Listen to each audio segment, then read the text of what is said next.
ইমাম বুখারী তো এই জন্যই মনে হয় জান দিয়া দিছেন, এক জায়গায় লেখেন নাই। বুখারী শরীফের একাধিক জায়গায় লেখছেন কবরের প্রথম প্রশ্ন প্রমাণ প্রথম করতে হবে, মান রব্বুকা প্রথম প্রমাণ করতে হবে না, মা দিনুকা প্রথম প্রমাণ করতে হবে না। ইমাম বুখারী লেখছে প্রথম প্রমাণ করতে হবে মা কুনতা তাকুলু ফি হাদার রাজুলি মুহাম্মাদিন।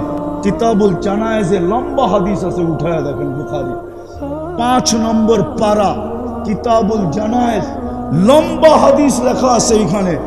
এই হাদিস আরো অনেকবার ইমাম বুখারী আনছেন, শুধু ইমাম বুখারী আনেন নাই, ইমাম বুখারী রহমতুল্লাহ আলাইকে দেখা মুসলিম রহমতুল্লাহ আলাইহি আনছেন।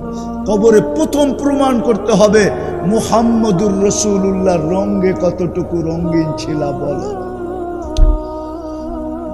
ও আমার জাতি, ভালো মতে বোঝেন, মা বোনদেরকে বলি, আপনাদেরকে বলি, যে প্রমাণ করতে পারবে যে আমি ওনার রঙে রঙিন ছিলাম, নাম নিয়ে জিজ্ঞাসা করবে মা কুনতা তাকুলু ফি হাদার রাজুলি মুহাম্মাদিন সাল্লাল্লাহু আলাইহি ওয়াসাল্লাম, বলো মুহাম্মদুর রাসূলুল্লাহর রঙে কতটুকু রঙিন ছিলাম।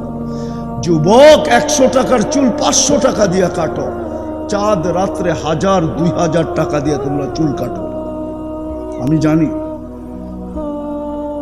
ওই দিন বুঝে আসবে। এই জন্য পায়ে হাত দিয়ে বলি, চলো আজকে তওবা করি, তওবা।